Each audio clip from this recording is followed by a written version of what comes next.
Today I'm joined by Dan Griggs. He's the CFO of Intercom. Dan has been involved in the revolution, if not leading the revolution, to outcome-based pricing. So to begin with, Dan he's been CFO or he's been in finance for the last three companies.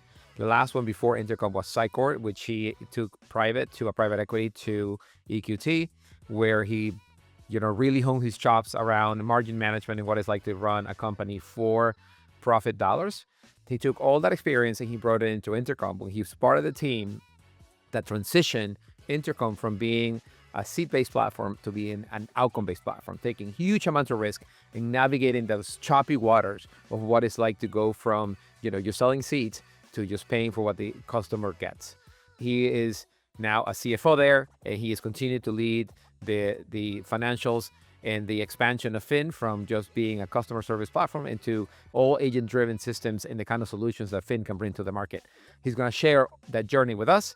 What was it like to go from being monetized by seats and taking the bold step of being the first one out in the market, monetizing by outcomes? Why 99 cents per resolution? What does it mean to margins long terms? And what's the future of Fin for all of us?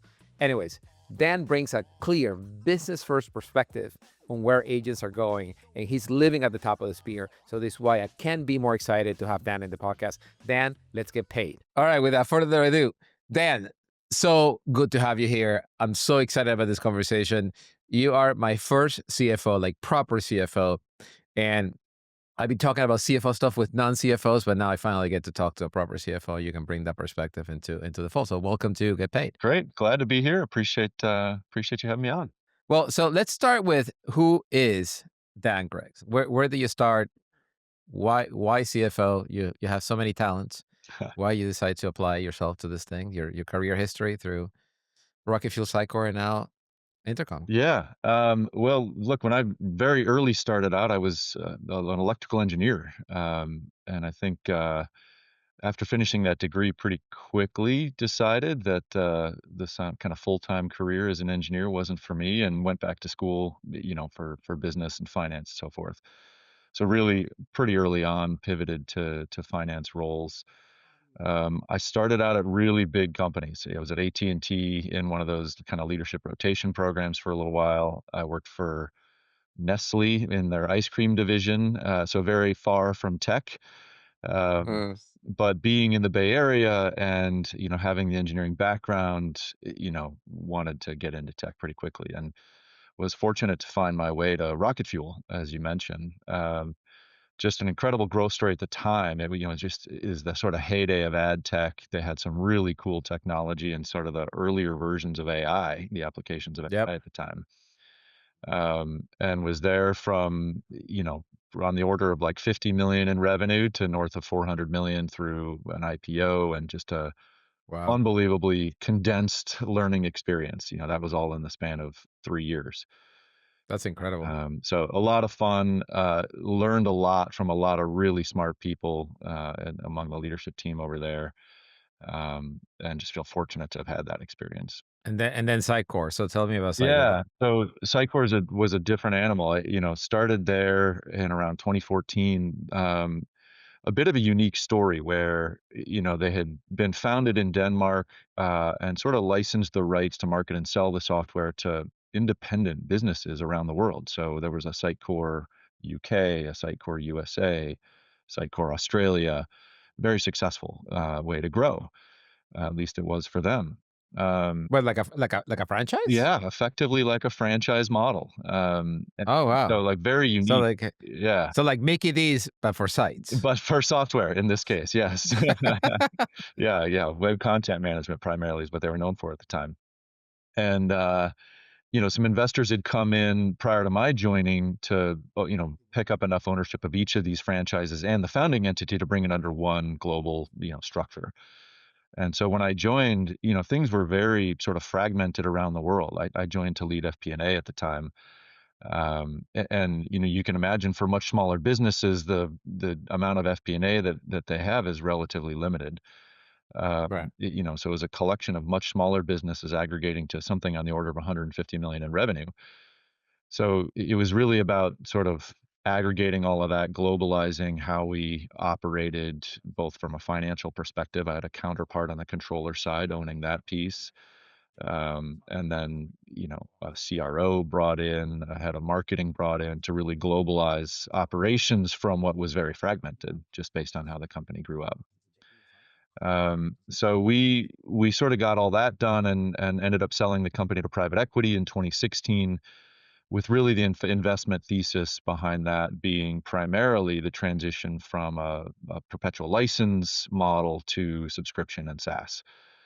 So wait, what year was it? 2016, we sold to private Okay. equity. Yeah, So were you guys a little late to the SaaS party, or were you very much just so. on time? Yes, yeah, yeah. I mean, the company had grown Okay. up perpetual license on-prem. The technology was suited more to on-prem at the time, but certainly they were late to that transition, in my opinion. Uh, Okay. but a very solid investment thesis, as you can imagine, Right. from a private equity buyer. Um, and so that was the challenge over the next few years. I ended up stepping into the CFO role not long after the transaction, and really kind of helping to manage the business through that, perpetual license to subscription and SaaS transformation. And as you can imagine, in a private equity owned business with debt on the business and covenants and so forth to work through, it's a transition that, it impacts revenue, it impacts cash flow, all the things that those transitions impact, a very complex thing to do at the time. So again, just an incredible experience. Worked with some great people, learned a lot. And we managed by the time I left to have transition, I think like 95% of the revenue from perpetual license to subscription and SaaS. So That's incredible. yeah, So let's stay with this team for a minute because it's going to influence the team of agents we're yeah, about to talk about. So you're not a normal SaaS company because you have or a normal software company because you have this burden of debt. So you had this minimum requirement of cash flow production right, laid on the business right, to even work, right? So like at that point, your margins and your pricing matter significantly, almost disproportionately than a normal business. yeah, So what was the puts and takes that you learn from going from perpetual, which is big fat wad of dollars, yeah. to to subscription that is now more depending on seats and you know perhaps perhaps more recurrent if you would, Yeah. but but less of it. Yeah, yeah, that's exactly it. That the trade of the big upfront slug of revenue and cash for the smaller recurring number. Obviously the metrics you focus on change a lot. A lot more focus on recurring revenue, retention rates, net retention, gross retention. But as you said, the pace at which you go through that transition can have big implications on your revenue and cash flow in the near term and what that looks like relative to the covenants and the financial sort of constraints that you're operating against in that world and that with Yeah. that on the business. So, it's a matter of like, okay, well, how do you incentivize your sales teams to sell the subscription offering versus the perpetual license offering? How do you structure the way they get compensated such that you don't move too fast and you don't move too slow? Now we also had some banks that understood that that was the transition we were going through, and we were able to have conversations about the impact of going faster than we had originally planned to, and what that does to the numbers, but that it sort of returns in the next year or two after, as the sort of subscription revenue starts to compound. Right.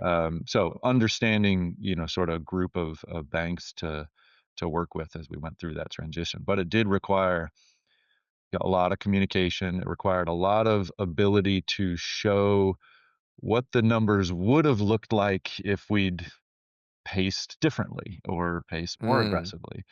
So there's just an enormous amount of financial modeling that went into it to be able to illustrate, what things would have been had they not paced as we were pacing that transition, to be able to illustrate the financial impact with and without those changes.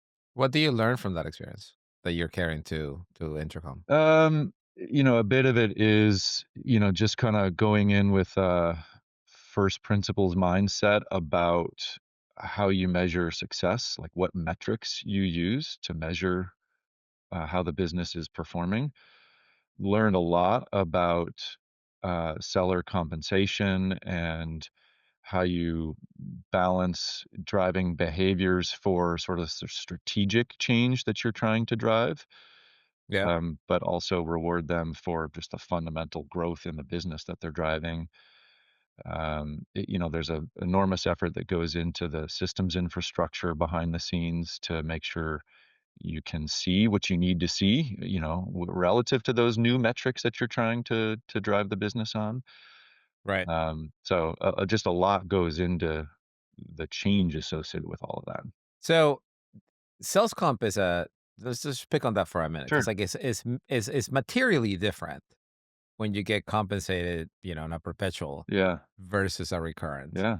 What was the hardest thing in sales comp as you move from one to the other? Yeah. I'd say it was finding the balance between how do we structure that comp in order to drive the transition at the pace we wanted to.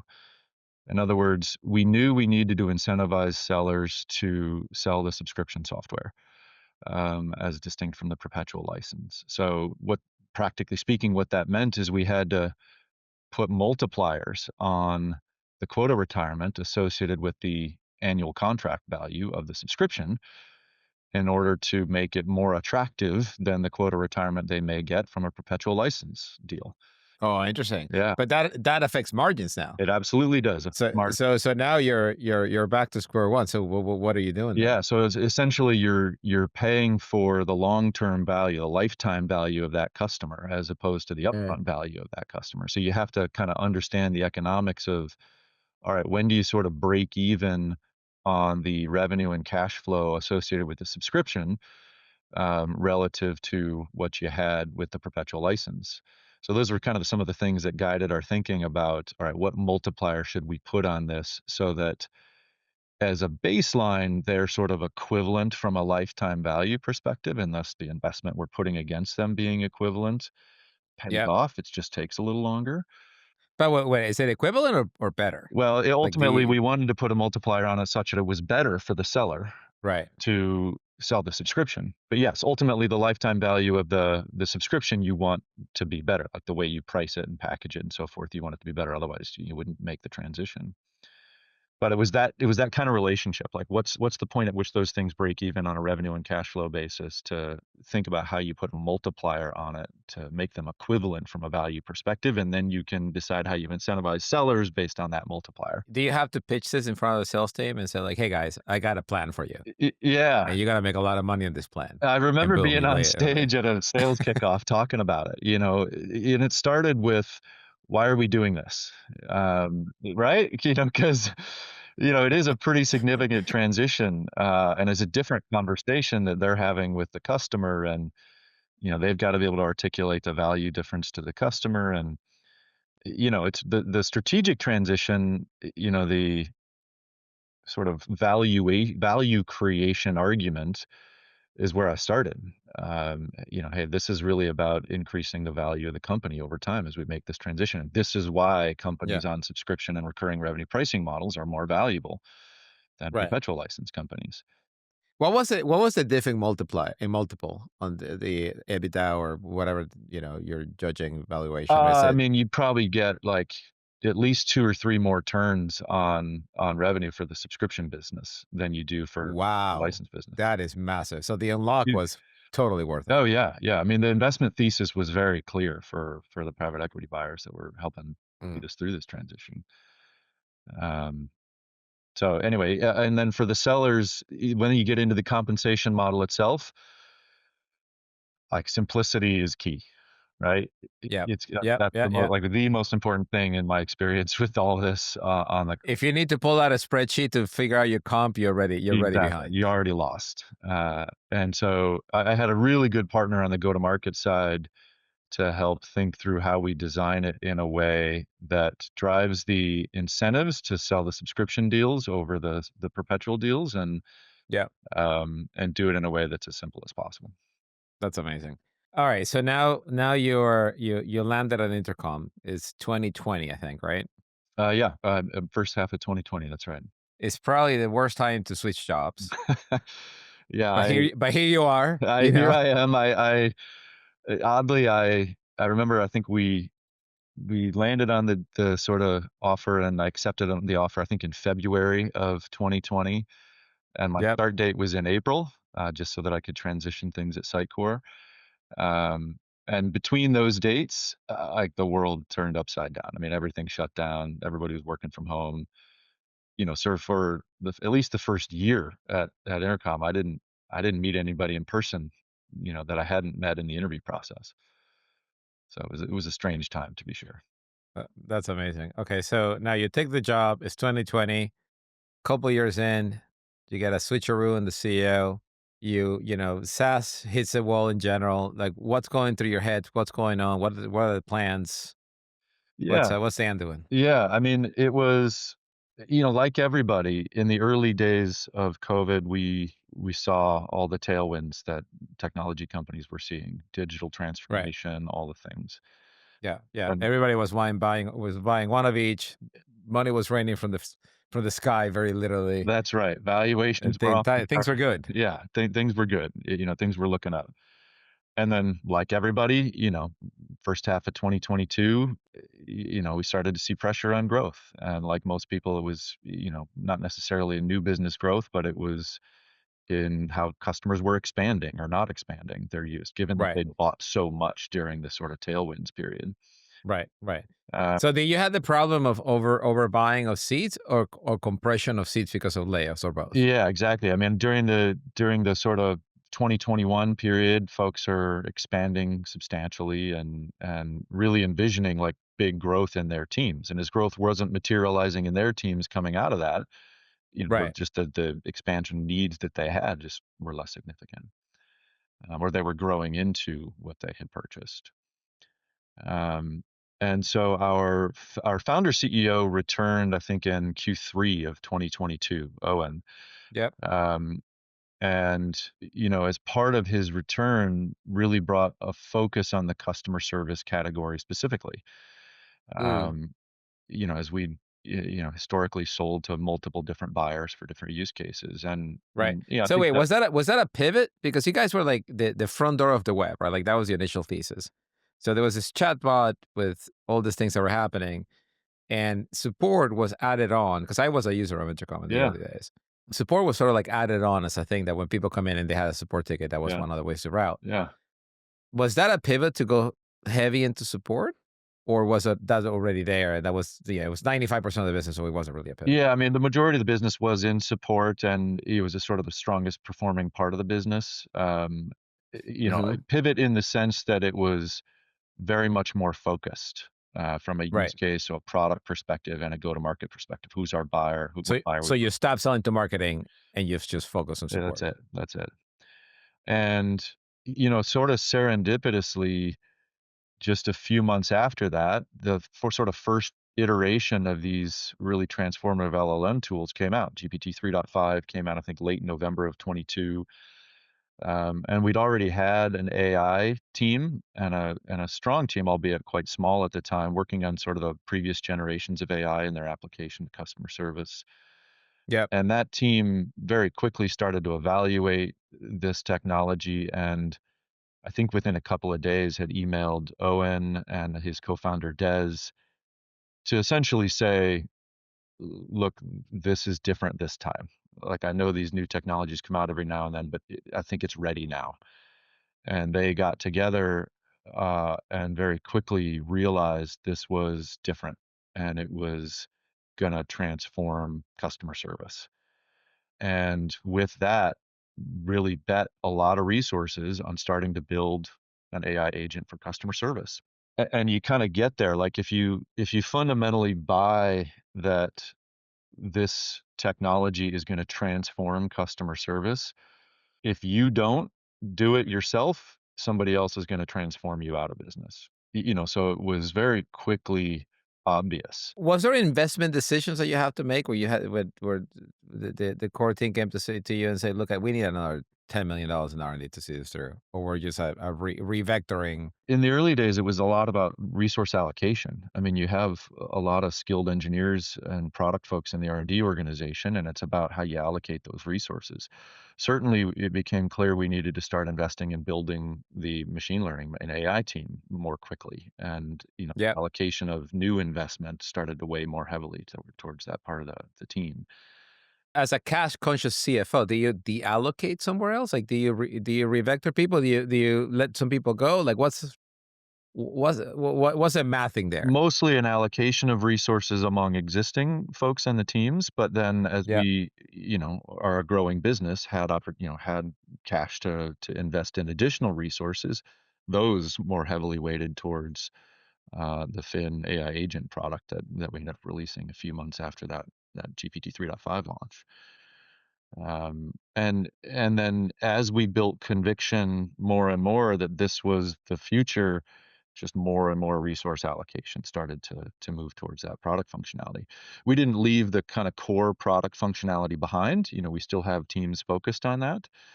Right. Um, and ultimately the f- the ability for the AI agent and the help desk software that's facilitating the human work to integrate seamlessly matters a lot. Yeah. Um, more and more resources focused on the AI agent technology over time. So it feels like there is two core builds, right? Like, one is the AI agent technology that clearly is gonna, overtake the human component. But now you have an orchestration problem too, because you have the seats, Yeah, you have the agent, and the orchestration in between. You have to build it to make sure that the whole thing works out, right? absolutely. And I'm going to be out of my depth here pretty quickly, but like we already had the inbox functionality, the ticketing functionality in the help desk solution that as Yep. conversations came in, whether they were conversations over email or the chat, which we're most known for, the messenger, or WhatsApp or whatever channel it's coming through, it comes into that inbox. When Right. we have that messenger interface that's so strong, it just became clear. Well, we're building Fin into that messenger interface, and then it was pretty straightforward to say anything that Fin didn't automatically resolve would then move into the inbox that the human is working in, Right. with the context of the conversation that took place through the agent. So Right. it very much naturally was kind of a seamless experience because of the messenger interface we were already sophisticated with, and the inbox and ticket functionality as well. All right. So now you have this new functionality. This new functionality has a variable cost. You're charging per seat. The new functionality has nothing to do with seats. What's going through your head? How are you gonna make money? Yeah. As we were getting into how we monetize, how we price this thing, it, it, one of the first kind of realizations that hit us was, look, this is not monetizing the facilitation of human work. Right? You think about why seats make sense. Right. You're building workflows and automation for or facilitation of the work that humans are doing and making them more efficient.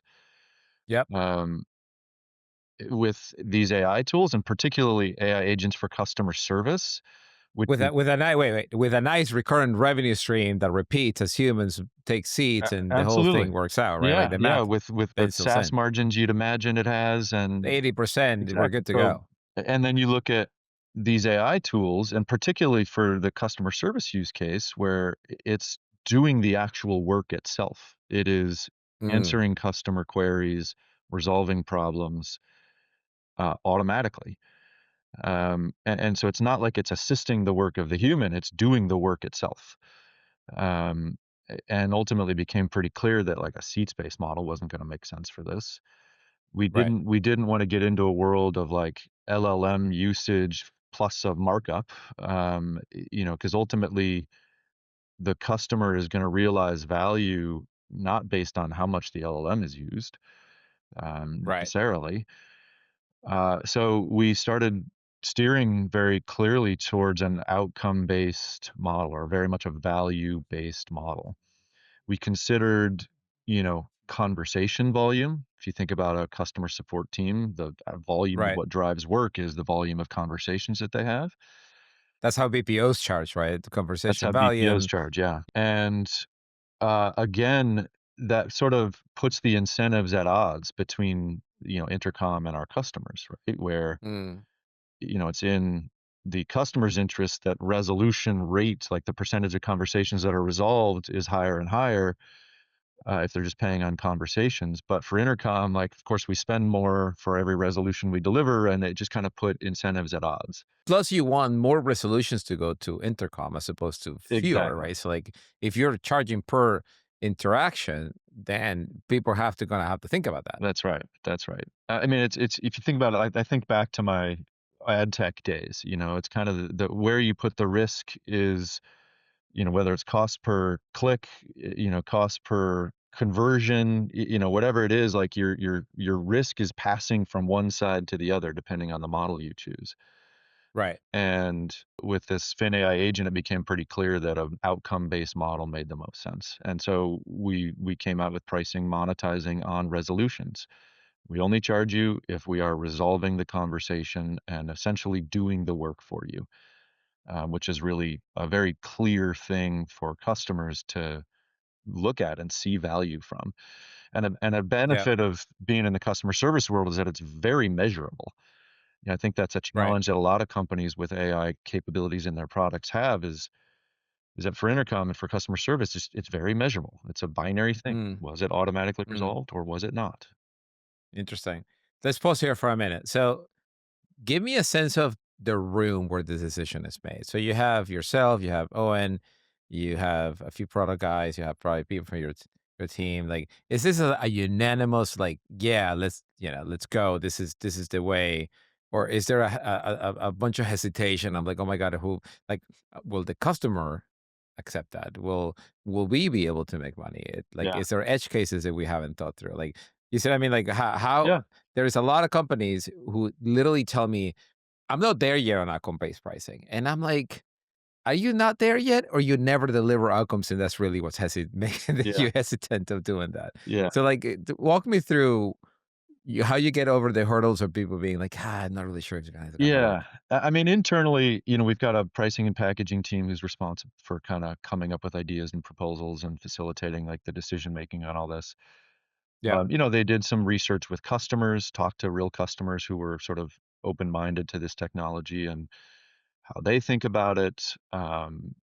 And ultimately sort of anchored on the principle that connecting the way we monetize to the way customers realize value from the product was fundamentally a principle we wanted to stick to.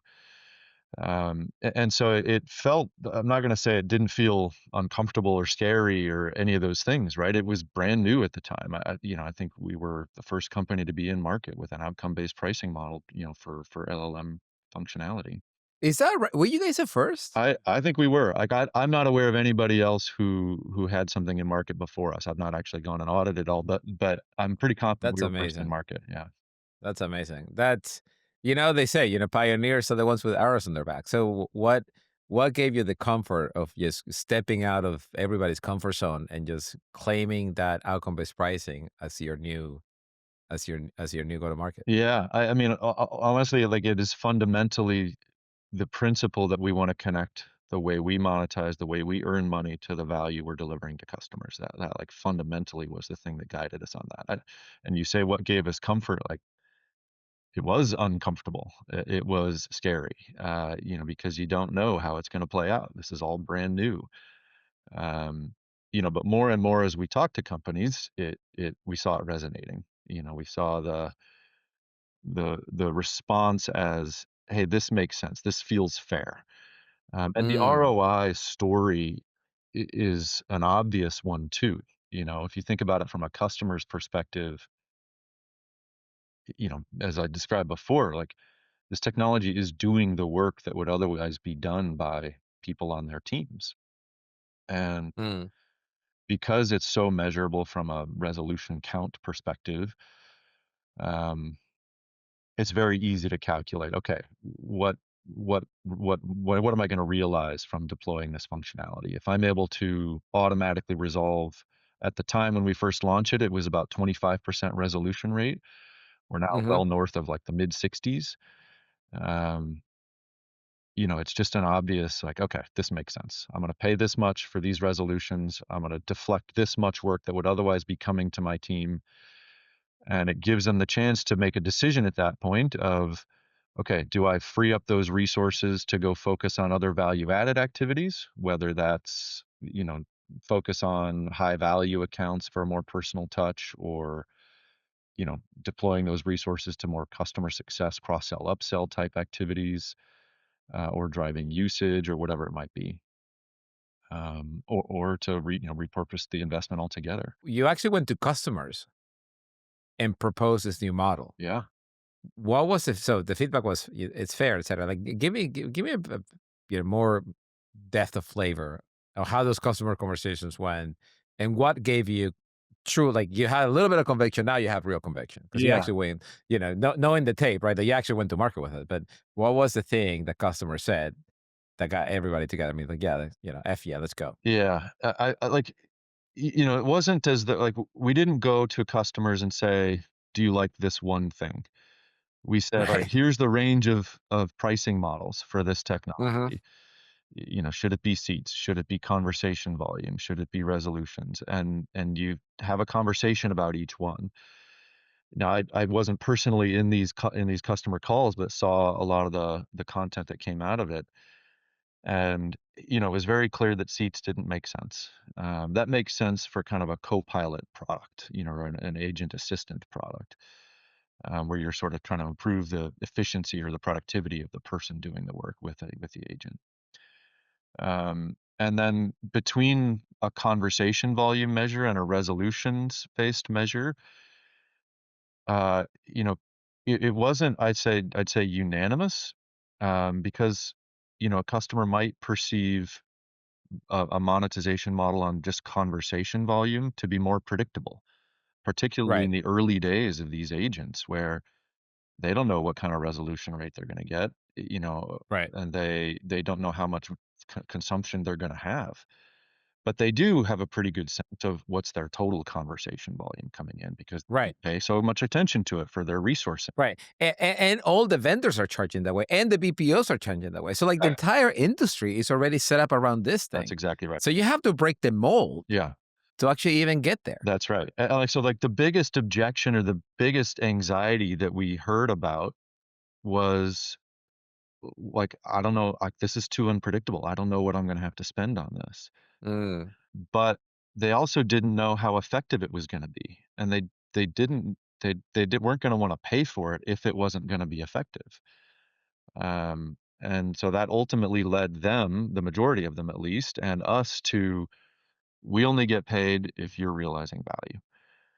Um, and it wasn't unanimous amongst the customers that we spoke to, um, but it did become clear that it resonated more so than the kind of conversation based metric because it was so much more connected to value. so one thing is to talk to a CEO or a CFO because you guys are high up here. What's the conversation with procurement like? So now the procurement person is getting this contract that doesn't look like anything else.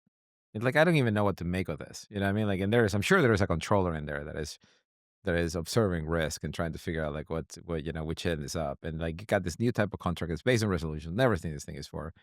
How you get them comfort Yeah. that things are gonna be okay? I mean, we offered a lot of flexibility in the way customers could buy. So, Mm, if a customer, especially in the early days of these technologies, there's a lot of memes in the universe about hallucinations from these technologies, and if you're asking a customer to bet on this thing talking to their customers, those things are really scary. right. So there's very much And there's nothing but bad news out there in the press, right? exactly. Like the bot that gave a 4150 for free. Yeah, exactly. Yeah. So like there's plenty of that out in everybody's minds, and Mhm. customer service leaders, rightfully so, care a lot about the experience that they're delivering for their customers. Right. And so in the early days, it was, the early adopters and the pioneers who were exploring this thing like, I'm not sure if I trust it yet, but I'm going to try it. Mm. And so we offered pay-go pricing model. So there was no commitment out of the gate. A customer could Oh, pay interesting. for what they Interesting. So use. you went there. How does that make you feel as a CFO of like a subscription-based company? Well, like Now you're going big up. once you sort of decide that an outcome-based model is the answer, it's a consumption model, it's a usage model. You burn the ships and you use Move England. It is. It is. It's like you're going for it, and you just kind of accept it and make it work. But yeah, the pay-go option was at least a way for customers to try it out in a small way and build confidence in it, and then grow their usage over time, as they built that confidence. And of course, the product continued and still continues to get better and better and better in the experience it drives for customers, in the rate at which it resolves conversations automatically, the complexity of conversations that it can resolve automatically. Um, and so as customers saw that value, they saw that the experience it was delivering to their customers was high quality, and even in some ways higher quality than the experience that the humans were able to deliver, because often customer service teams are resource strapped, and there are wait times. You might have a first response time target of 2 hours, um, and for their customer, getting an instantaneous response that's on 24/7, and is delivering high quality responses, like it just became quickly obvious that it was a game changer for them. And so as customers got used to it and built that confidence and conviction, Yep. then they're more comfortable saying, all right, I'd like to commit to a contract for 100,000 resolutions a month for a year. Yeah, yeah. And How long did it take for customers to build conviction? uh, I'd say at least 3 months, for a lot Well, of that's not long. customers. It's not that long. No, it's pretty clear pretty fast, like how well this thing works. And for some customers, it was as part of a proof of concept, even before they Yeah. committed anything. Um, and then so more and more customers were willing to make those commitments. And now, I mean, we're 2.5 years in, 3 years in, and this is the norm. Like if you're not using an AI agent for your customer service, you're behind at this point. Right. And 100%. so going into it, customers are coming into it more with a mindset of, okay, we're transforming the way we operate. We're not just dipping our toe in Yeah. the water.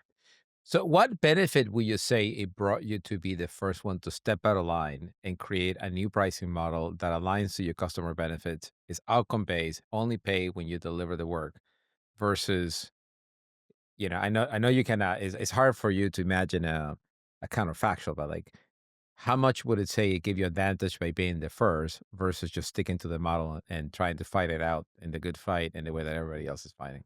Yeah. I mean, look, we were the first AI agent for customer service on the market. So in the beginning, there wasn't anybody else doing anything. I mean, it was Okay. probably a year before anybody else was in market with an AI agent with any pricing model, much less an outcome-based model. So we had a lot of runway in that sense because we were so early to market with the product itself. Yep. Um, and I would argue that in some ways, those that followed benefited from the ground we broke and the credibility we built for outcome-based pricing. Mm. And so had some evidence to base their own decisions on for what pricing model might make sense. Um, and generally just being first in the market with these AI agents for customer service and an outcome-based pricing model, Intercom's always, I think, had a great reputation for innovation. Um, and this, just helped to support that reputation and build on it. Well, not pricing No, innovation, not technology necessarily innovation. pricing innovation, but certainly for technology innovation. And this helped us build some credibility on the pricing side. In fact, in the past, our pricing models have been kind of all over the place, even prior to my tenure at Intercom, and not popularly so among customers. We made some mistakes in the past, on how we Mm. priced and packaged our technology, in part for the complexity of the offerings that we had in market. So is it true that the first thing that Owen did when he came back is simplify pricing into something? Yes, yeah. I mean, that was one of the very early focuses on like the short list of priorities, that he brought with him when he rejoined, was fixing pricing and packaging. Uh, Interesting. and that that was a part of the principles behind landing on a simple outcome-based 99 cents a resolution. It's simple, it's easy to understand, Yeah. and it fit alongside the great simplification that we were building into the sort of help desk pricing model as well. So let's break that down. So 99 cents. What went into the 99 cents? How did you arrive at that number? Why 99 cents? What not a buck two? Not what 9.95? Yeah, Walk me through it. you gotta look at it, at least we looked at it a number of different ways. Yes. So obviously margin comes into it. Now, in the early days of these things, margin might be one thing, but the technology is changing so fast, you kind of have to make guesses about where that's going to evolve to. Mm, Um, we wanted, it's not like there were other products in the market that we could compare to and decide how competitive we would be. right. So It's a blessing of being first. yeah, You got, so that that there wasn't. you're only working on principle. There's That's nothing else exactly there. right. And then we of course thought about, okay, what value are we delivering to our customers through automated resolutions?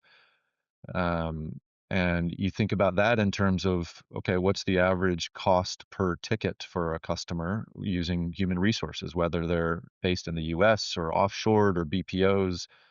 It's a pretty wide range. And so we considered that, because ultimately that's, if can imagine from a customer perspective how they're going to evaluate ROI. And then we also thought about the fact that we were first to market, and that the conviction we had that this was the way customer service was going to be done, and that a greater and greater percentage of conversation volume was going to be automated responses handled by AI over time. We didn't Mm, then, and we don't believe now, that humans in this customer service experience are going anywhere anytime soon. Um, but it was obvious that the agents were going to start to do a greater and greater percentage of those conversations. And with that in mind, wanted to just remove barriers that customers might have to trying it, to just dipping their toe in the water. You already had the kind of FUD in the world about these LLMs and what they are and aren't capable of, and errors they make. mm, So, we had to make it simple for customers to just be willing to give it a shot, try it out. So that was yeah. part of the reason for pay-go pricing offering. It's part of the Yeah. reason for offering a relatively low price, 99 cents, relative to the value that a customer realizes out of it. And in part, we were trying to establish a foothold, a beachhead in the market. We knew we were first, and wanted to take advantage of that, by driving as much growth and adoption of it as possible. So this sounds great because you're a CFO and you're, above the clouds, a little ivory tower. Take me through, what does it mean? All these changes, all these complexities, all this unlearning from the past to your sales team, to your support team, to your sales engineers, to your post sales engineers, to success organization. This is you guys are not small anymore. No. So these changes are fundamental to the way in which your customer facing team communicates to your customers. Yeah. How did that work? What were the strategies that succeeded and what failed as part of this change? I mean, among our customer support team itself, like, it was very quickly a, choose your, cliche, but drink your own champagne, eat your own dog food, whatever it is. Like, right? It was like, you got to be a model for how this should be done. And our customer, I even didn't think about that. Like you guys are yeah, bearing the brunt of this thing, and then you gotta show up, aging like. you gotta act like it. So we have a wonderful customer service leader in Declan, who grabbed onto this early and really ran with it. And Mm, our own team's adoption of Fin, has been a great partner to our product and R&D organization for continuing to build the capabilities of Fin. yeah, Because it's not just about how the agent performs, it's how you put product around it so that the people running the customer service team and can give guidance to the agent, can provide knowledge to it, can tell it what it can and can't do. And, obviously customers care a lot about that stuff. So there's a lot of product around it as well. Um, and then, as you think, you asked about sales and sales engineers and so forth. I mean, obviously a lot of enablement that goes into it. Right. Enablement, like, what is this technology? What does it do? How does it work? You know, enablement about like, how do you address the natural anxieties that are out there about using these technologies to talk to customers? Yeah. Um, how do you tell the story of ROI and value? And it's Mm. obvious to someone like me, and hopefully obvious to a lot of folks, but it's a different conversation than an ROI conversation about your help desk and the seats that you're monetizing on. Then you have to think about the fact that, a lot of companies in the early days were just trying it out at very small levels of commitment. Yeah. And for your seller who is paid on on like bookings and what quota they can Right. retire, Right. Right. you know, are they going to spend time on this thing that they might get a little bit of booking for versus the help desk for which they know how to sell it, they know what the product is, it's they can get a good deal out of it. And so we had to make it obvious for them to invest time in this. So things like incentivizing sellers based on the number of logos, not even the size of the revenue commit that they get out of a deal. Oh, wow. Yeah. Was that a spiff, or what No, was I that mean, a a it could bounty? it could What? have been a spiff. It was, or essentially a bounty, like a percentage of compensation was tied to logos who adopted Fin or who purchased Fin. So if 70% of a customer's or a rep's commission is on quota retirement bookings, and 30% or 40%, whatever number you choose, is a function of the number of logos they sell Fin to. We'd had like a minimum deal size on it, but they were tiny Yeah, yeah. because we So was knew that a logo quota then? essentially a logo quota. Yeah, exactly that. Damn. Yeah, which from a CFO perspective is scary. Like Yeah, yeah, heart stopping. the hard This stop. is heart I stopping. mean, but again, if you're coming at it from the perspective of this transformation is happening, whether we're the ones driving it or not, you have to choose to be the one driving the transformation. Because if you Wow. don't, somebody else is going to do it and tear your business apart. What you just said has to, like, there's like at least 5 CFOs that I know that are going to take this and take some notes. That you may get some calls next week. That's fine. So That's fine. I'm I, happy to I take them. apologize for your phone blowing up, because this is just gold. All right, so let's in the next 5 minutes, let's talk about the future. Okay, so Fin is launched, crushing it on the information retrieval side. Doing really good on the deflection side. You guys are first in the market. That you guided the market. You're now the shepherd of the market when it comes to resolutions and how you monetize this. Now you launch this sort of next initiative, which is, Fin gets smart, right? Agents don't get dumber, they get smarter. Fin is resolving all these issues, but it's costing you a lot more to resolve these issues. How are you thinking about that? How's your organization moving along with you? And what is, I know we're not there yet, but like, what will be the steps Yeah. that follow after this? Yeah. I mean, in the early days when we launched Fin, we were getting 25% resolution rates, as I mentioned, and those have grown very steadily over time to now north or probably close to 70% today. Yep. As you can imagine, as that resolution rate improves, and that's really been the North Star for how we think about the success of Fin in its delivery of value for customers, is what percentage of conversations can it resolve. Hmm.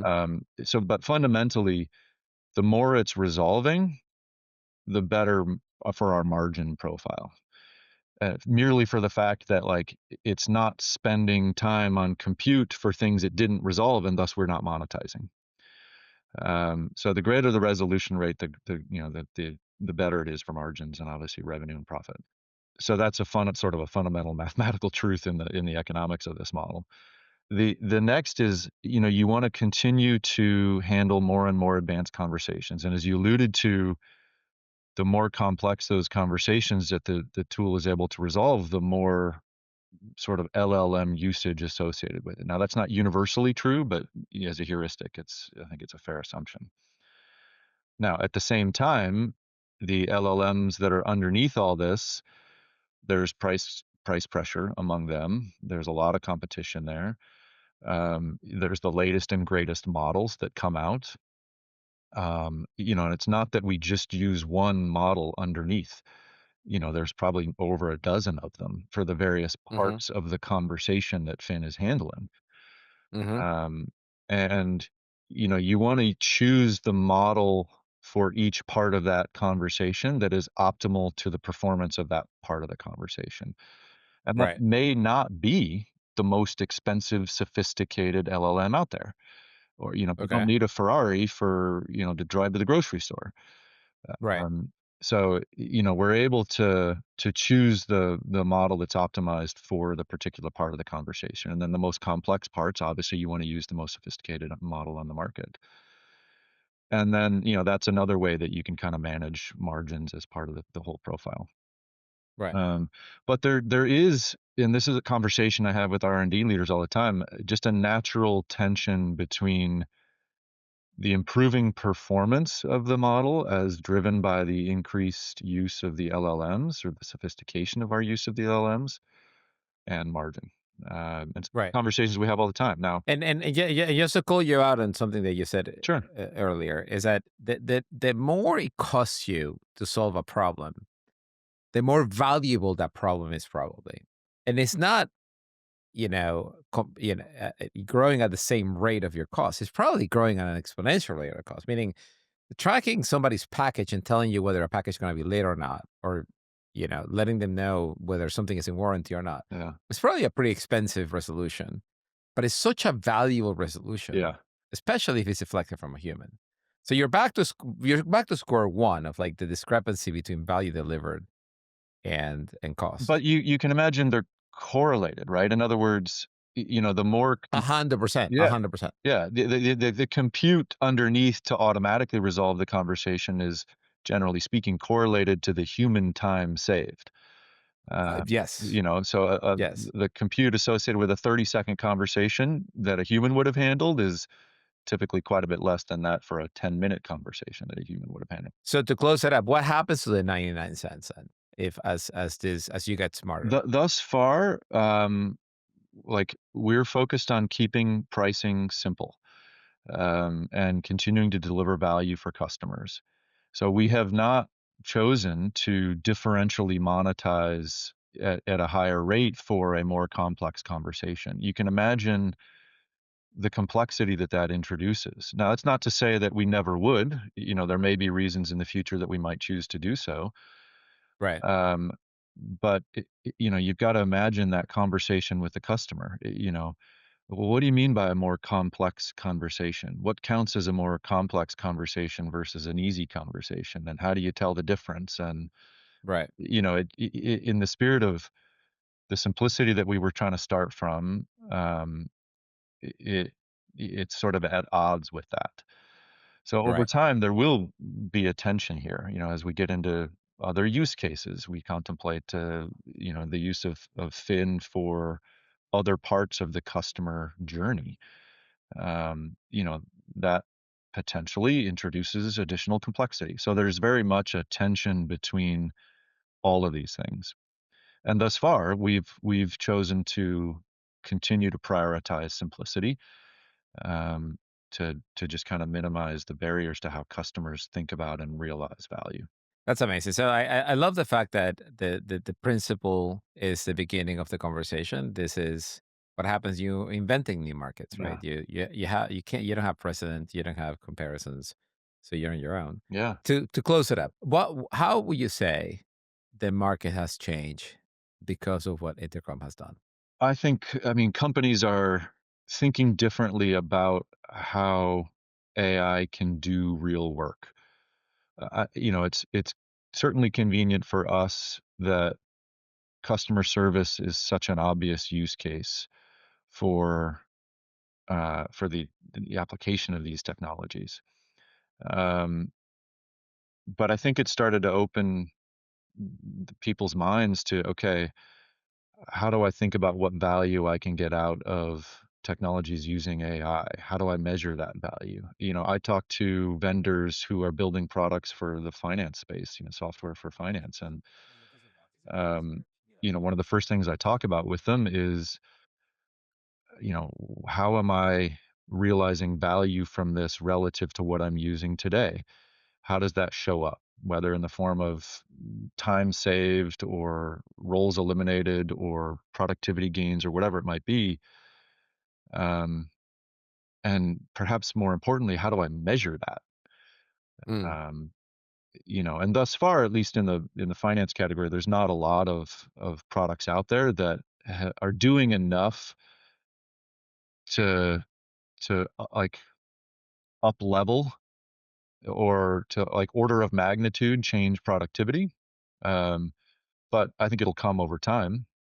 And so I think more and more companies are trying to both design monetization models themselves, and be able to communicate about the value they're delivering with the AI that they're building into their products, is like more and more the focus. And I think Intercom started that with starting from a value-based, outcome-based pricing model.